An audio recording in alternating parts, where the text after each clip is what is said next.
రాష్ట్ర బీసీ సంక్షేమ శాఖ మంత్రి జోగు రామన్న ఢిల్లీలో రెండో రోజు పర్యటిస్తున్నారు. హరితహారం కార్యక్రమానికి కేంద్ర మంత్రి ప్రకాష్ జవదేకర్ ను రాష్ట్రానికి రావాలని ఆహ్వానించారు. బీసీ సంక్షేమ హాస్టళ్లలో వసతులను కల్పించేందుకు ఆర్థిక సహాయం చేయాలని కేంద్రాన్ని కోరామన్నారు. ఈ విషయంపై మరోసారి కేంద్రానికి లేఖ రాస్తామంటున్న మంత్రి జోగు రామన్నతో మా ప్రతినిధి Satish face to face. Telangana అటవీ శాఖ మంత్రి జోగు రామన్న ఈరోజు ఢిల్లీలో పలువురు కేంద్ర మంత్రులను కూడా కలవడం జరుగుతుంది. ప్రస్తుతం ఈరోజు ప్రకాష్ జవడేకర్ని కలవడం జరుగుతుంది. రాష్ట్రంలో హరితహారం చేపట్టిన ప్రాజెక్టు అంశాలని కూడా జవడేకర్కి వివరించి రాష్ట్రానికి రావాల్సిందిగా కోరనున్నారు. ప్రస్తుతం మనతో మాట్లాడడానికి జోగు రామన్ ఉన్నారు, వారితో మాట్లాడదాం. సార్ నమస్తే, చెప్పండి. నిన్న ఇద్దరు మంత్రులను, ఈరోజు మరో మంత్రిని కలవబోతున్నారు. ప్రధానంగా ఏ అంశాలపై చర్చించబోతున్నారు? నేను కానీ మా పార్లమెంట్ సభ్యులు గూడెం నగేష్ గారు, ఎందుకంటే తెలంగాణ రాష్ట్ర ప్రభుత్వం ప్రతిష్టాత్మకంగా తీసుకున్నటువంటి కార్యక్రమంలో తెలంగాణకు హరితారం అనే కార్యక్రమం కూడా ముఖ్యమైనదే.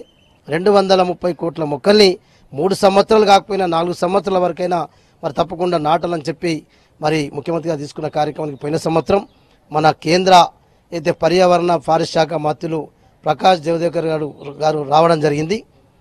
వారు ఈ సంవత్సరం కూడా ఖచ్చితంగా రావాలని మరి ముఖ్యమంత్రి గారు ఏ రోజైతే రాష్ట్రం ఆ రోజు ప్రారంభిస్తుందో హరితార కార్యక్రమాన్ని ముఖ్యమంత్రి గారి చేతుల మీదుగా ప్రారంభించే రోజే మరి కేంద్ర మంత్రి గారిని కూడా ఆహ్వానించాలని చెప్పి నిర్ణయించుకున్నాము. ముఖ్యంగా నిన్న కేంద్ర మంత్రిని గెహ్లాట్ని కలిశారు. అంటే బీసీ సంక్షేమ హాస్టళ్లకి సదుపాయాలు కల్పించాలి, బీసీ వెల్ఫేర్ హాస్టల్లో నూతన సదుపాయాలని కూడా అందించాలి, కేంద్ర ప్రభుత్వం తన వంతు సహాయం చేయాలని దా అంశంపై ఏం చర్చించారు?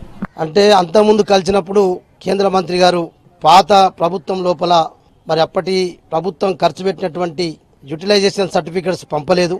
ఎప్పటి వరకైతే మీరు ఆ యూటిలైజేషన్ సర్టిఫికెట్స్ పంపరో మేము అందుకే పెండింగ్లో పెట్టామని చెప్పి వారు చెప్పారు.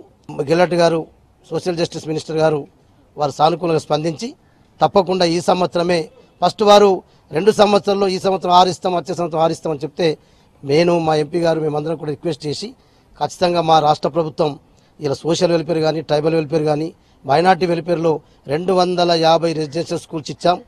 మరి అట్లా విద్య కొరకు చాలా మా ముఖ్యమంత్రి గారు ఈ కులాలన్నీ కూడా విద్యావంతులు కావాలని చెప్పి మరి చాలా మా ముఖ్యమంత్రి గారు విద్య పట్ల శ్రద్ధ తీసుకుంటా ఉన్నారు. చివరి ప్రశ్న, ఉమ్మడి ఆంధ్రప్రదేశ్లో సిమెంట్ ఫ్యాక్టరీ మూతపడిపోయింది 98లా. అంటే ఇప్పుడు తెలంగాణ ప్రభుత్వం వచ్చింది, నూతన పారిశ్రామిక విధానాన్ని కూడా తీసుకొస్తుంది.